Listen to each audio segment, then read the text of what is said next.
कि तूने मैं खाना हो, तूने मैं खाना निगाहों में छुपा रखा है। जब हम इन्हें देख के इस तरह मचल रहे हैं तो यकीन जानिए अल्लामा अब्दुल कादरी साहब ने जब गुंबदे खजरा देखा होगा तो कैसा मचला होगा जी। कि तूने मैं खाना निगाहों में छुपा रखा है, वो तूने मैं खाना निगाहों में छुपा रखा है। बोले बोले सुभान अल्लाह। कि तूने मैं खाना निगाहों में छुपा रखा है, और तूने मैं खाना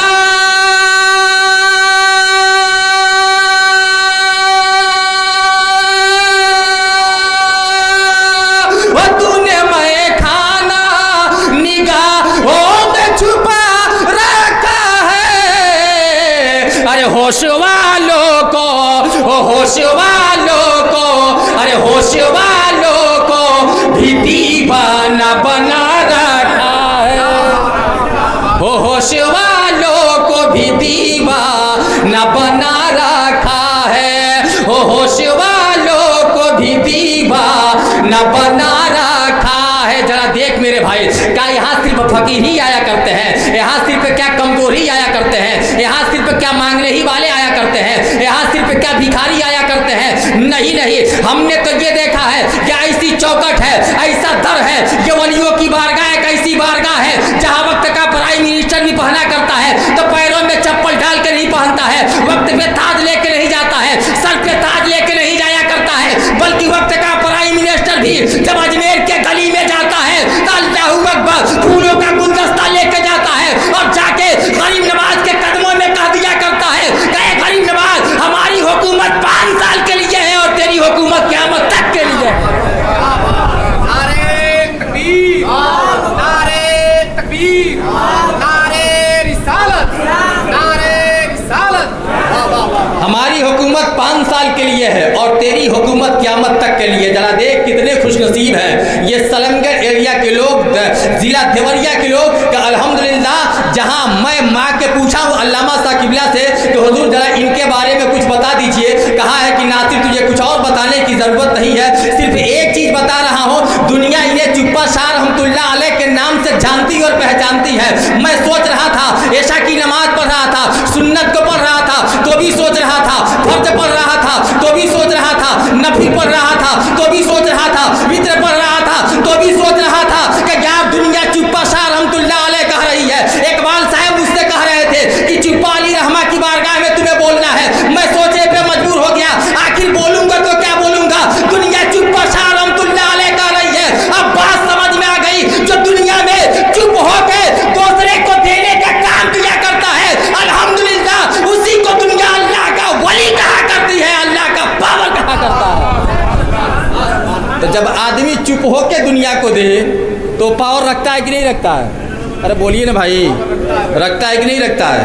मांग के तो देखो, सही दिल से मांग के तो देखा जाए भाई। इसलिए जब मोहब्बत से आदमी मांगता है तो मोहब्बत से मिला करता है कि नहीं? मोहब्बत से मांगते हैं तो मोहब्बत से मिला करता है। अभी नातखानी हो रही थी और जबकि गुड्डू भाई के आंखों में मोहब्बत के आंसू बह रहे थे, मोहब्बत के आंसू बह रहे थे। मैं सोचने पे मजबूर, यार इतने लोग बैठे हैं, किसी के आंखों में आंसू नहीं है, आखिर इस बंदे के आंखों में आंसू क्यों बह रहा है?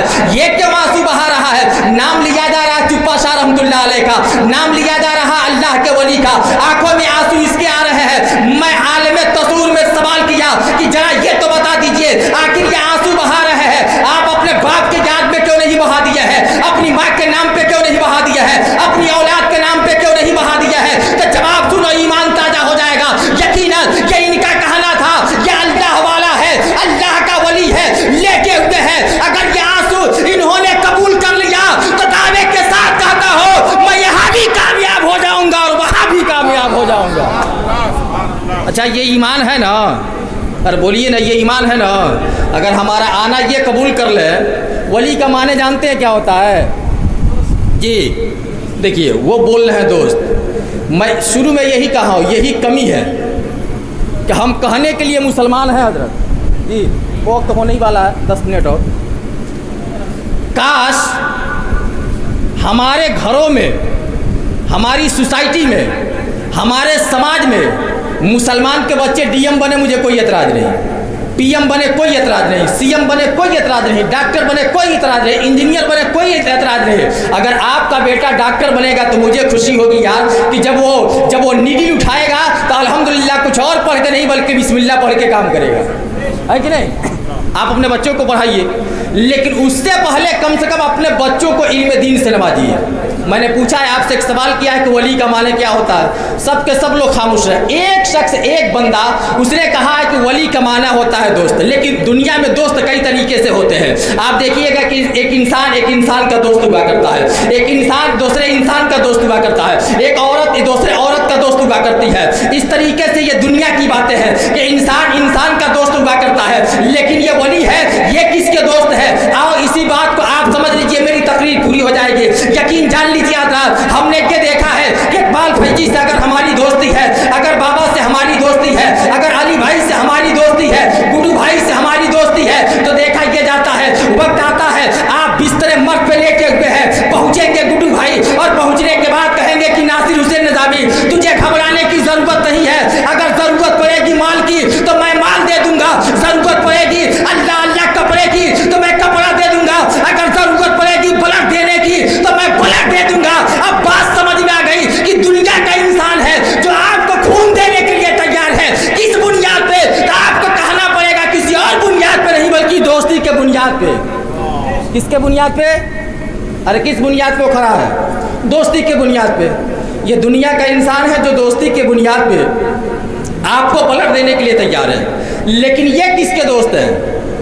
अरे ये भी तो दोस्त है ना, ये दोस्त हैं, आपके दोस्त हैं, मेरे दोस्त हैं, क्या गुड्डू भाई के दोस्त हैं, सज्जादा नशीब के दोस्त हैं? नहीं, बल्कि अगर ये दोस्त हैं तो किसके दोस्त हैं? तो उठाओ किताब को, पढ़ो कुरान को। जब पढ़ेंगे आप कुरान को, जब खोलेंगे आप कुरान को, पढ़ेंगे दुनिया के नाविल को नहीं बल्कि इस्लाम के तारीख को, तो पता ये चलेगा ये दोस्त किसी और के दोस्त नहीं होते हैं, बल्कि ये दोस्त होते हैं तो परवरदिगार आलम के दोस्त हुआ करते हैं, रब्बे कदीर के दोस्त हुआ करते हैं। अब बात समझ में आ गई कि दुनिया का इंसान था जो आपका हाथ बन रहा है, कि दुनिया का इंसान है जो आपका पैर बन रहा है, कि दुनिया का इंसान है जो आपका सहारा बन रहा है, लेकिन ये दोस्त है तो रब्बे कायनात के दोस्त है। अब बात समझ में आ गई कि अल्लाह ज़बान इनकी हुआ करती है, बोली परवरदिगार आलम की हुआ करती है, हाथ इनका हुआ करता है, इशारा रब्बे कायनात का हुआ करता है, पैर इनका हुआ करता है और चलना परवरदिगार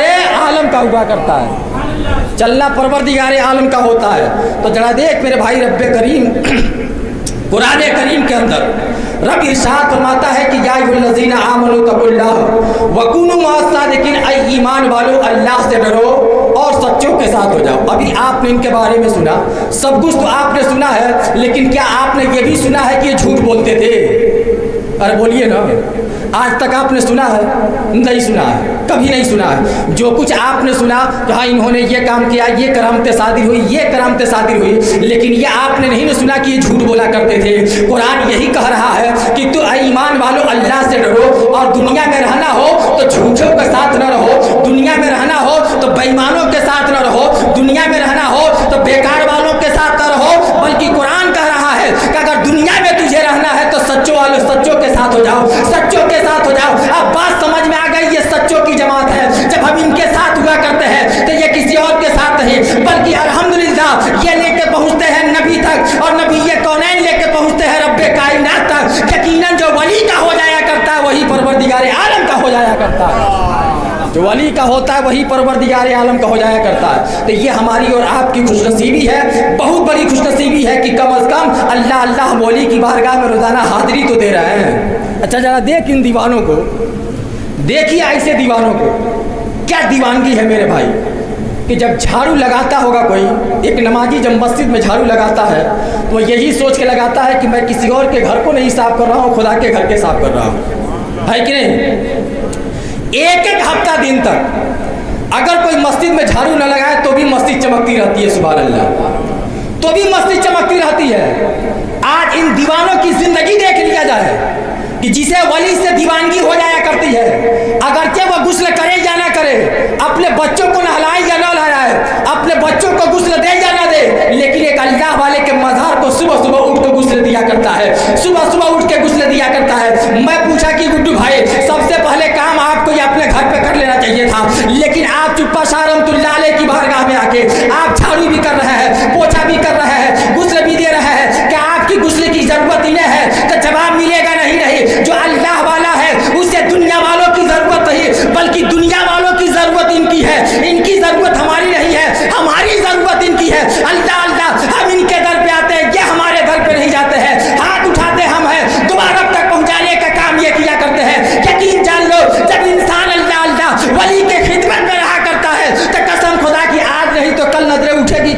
उठेगी? अरे उठेगी कि नहीं उठेगी? एक मिसाल के तौर पे आखिरी बात सुनिए। एक आपके गांव का प्रधान हो, बड़ी आवाज़ लेता, आपके गांव का प्रधान हो, कितने दिन के लिए? 5 साल के लिए। आदमी उसके आगे पीछे चलता है, 1 दिन चलेगा, 2 दिन चलेगा, 3 दिन चलेगा, 2 महीना, 4 महीना, 6 महीना, 5 महीना, जितना दिन चलना होगा चलेगा। कभी तो वो नज़र उठा के देखेगा। अरे 5 साल में कभी तो नज़र उठाएगा। उठाने के बाद अपनी कलम को निकालेगा, कहेगा 5 साल का वक्त मेरा ख़त्म होने वाला है। कलम निकालेगा, कहेगा गुड्डू भाई बोल तुझे क्या चाहिए? कहे अब क्या चाहिए? उसके कलम में ताकत क्या है? वो आपको आवाज़ दे सकता है। उसके कलम में ताकत क्या है? तो आपको वो राशन कार्ड बनवा सकता है। यानी सरकार के खजाने से जो चीज़ें मिलने वाली है वही वो कर सकता है, उसके कलम में वो ताकत है। 5 साल के लिए आपने उसे इख्तियार दिया है, 5 साल तक वो कलम चलाएगा। 1 दिन नहीं हुआ, 2 दिन नहीं, 5 महीना नहीं, 1 साल नहीं, 2 साल नहीं, 3 साल नहीं, जब नजर उठाया है तो आवाज लिखता हुआ नजर आ रहा है। नजर उठाया है तो आपको शौचालय दे रहा है। नजर उठाया है तो आपका राशन कार्ड बनवा रहा है। नजर उठाया है तो आपका विधवा पेंशन बनवा रहा है। नजर उठाया है तो विकलांग पेंशन आपको दिलवा रहा है। ये दुनिया का इंसान है मेरे भाई, आपने उसके पीछे पीछे रहा है तो आपका ये काम कर रहा है। कसम खुदा की ये किस्मत बनाया करते हैं। हम इनकी बारगाह में 1 दिन आएंगे, 2 दिन आएंगे, 3 दिन आएंगे, 4 दिन आएंगे, 5 दिन आएंगे, 1 महीना आएंगे, 2 महीने आएंगे, साल भर आएंगे, आके हाथ उठा के दुआ करेंगे। अल्लाह अल्लाह दुआ करना हमारा काम होगा और कबूल करना इनका काम होगा, पहुंचाना इनका काम होगा। एक दिन आएगा कि चुप पाशा रहमतुल्लाह अलैह की नजरें उठ जाएगी और उठने के बाद रब की बारगाह में ये दुआ करेंगे, ऐ परवरदिगारे आलम, ये मेरा दीवाना गुड्डू है जो दुनिया में मेरी खिदमत गुजारी किया करता है, फला है जो दुनिया में मेरी खिदमत गुजारी किया करता है, मेरे आस्थाने पे आके रोया करता है, जरा नजरें उठा दी जाए। कसम खुदा की जैसे ही नजरें उठेगी रब की बारगाह तक अल्लाह अल्लाह दुआ करना इनका काम होगा और कबूल करना परवरदिगारे आलम का काम होगा। हक तो ये है कि हम इनकी बारगाह में चले तो दिल को संभाल के चले। परवरदिगारे आलम तमामी सामईन को इदने सिरातुल मुस्तकीम पे चलने की तौफीक अता फरमाए। वमा अलैना इल्लल बलाग। अस्सलामु अलैकुम।